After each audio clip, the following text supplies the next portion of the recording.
Good morning and namaskar to my wonderful children of grade 8. I hope you all have understood chapter number 1 of history, that is how, when and where, and prepared well for your upcoming test as well. Very good.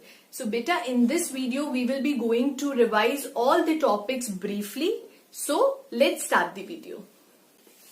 So my dear children, whenever we understand history, we always understand it in this way कि history का कोई particular event how, कैसे हुआ, when, कब हुआ, and where, कहाँ हुआ. So whenever we read history, we look at these questions how, when, and where. So I hope you all have understood the meaning of the title now. So the next topic that we will be going to revise today is how dates are important. Yes, indeed, dates are very important because it tells us about when the rulers were crowned, when the battles were fought, when they got married. But dear children, here I want to tell you that dates are important because of the event which was associated with the particular event. Okay, so only dates are not important on their own. They become important because we focus on a particular set of events as important. So the next question we will be going to revise today is how do we periodize? Beta, in your book there is an example of James Mill, who was a Scottish economist and political philosopher. And in his book, A History of British India, he divided Indian history into 3 parts, that is Hindu, Muslim and British. But now the question comes, why there is a need to divide history into periods? Because periodization की मदद से we could capture the characteristics and its central features of the particular time as they appear to us. So now let's revise the next topic, that is what James Mill thought about the Indian societies. So he thought that Indian societies were at very lower level of civilization than Europe. So there was religious intolerance,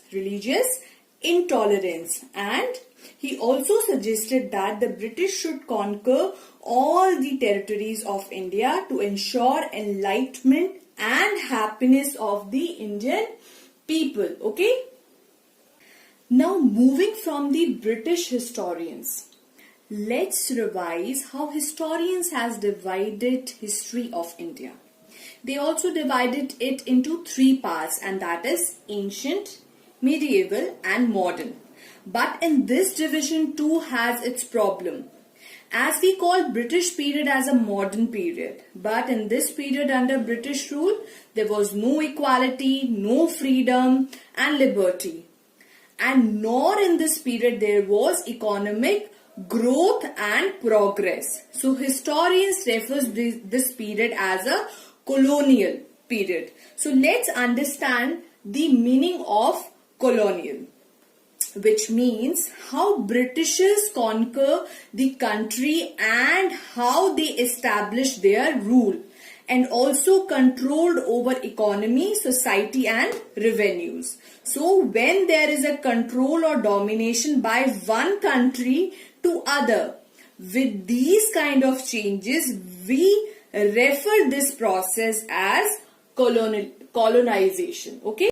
So the next topic that we will be revising today is how do we know about Britishers, what sources historians use in writing the last 250 years of Indian history.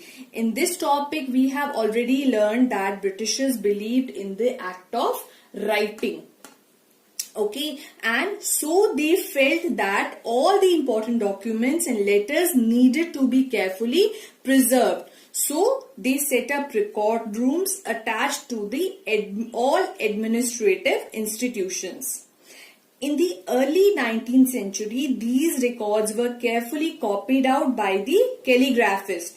And by the middle of 19th century, with the spread of printing, these records were printed and preserved carefully. So the next topic which we will be revising today for our test is act of serving is also important and common in the colonial administration. By the early 19th century, detailed surveys were being carried out. For example, revenue survey, census operation, botanical survey, zoological survey, forest and agriculture surveys. So my dear children, let's revise the last topic of the chapter, that is what official records do not tell. In this we have already revised that कि ये records हमें सिर्फ वही चीजें बताते हैं कि officials क्या सोचते थे या वो किस चीज में इंटरेस्ट रखते थे या फिर वो फ्यूचर जनरेशन के लिए क्या प्रिजर्व करना चाहते थे. But they don't tell us about the illiterate and poor people. From these records, we will not be able to understand how history was experienced or lived by the workers, poor people, peasant and tribal community. So my dear children, I hope you all have understood this chapter well. So listen this video one more time and read the chapter one more time, okay? And prepare well for your upcoming test. Best of luck.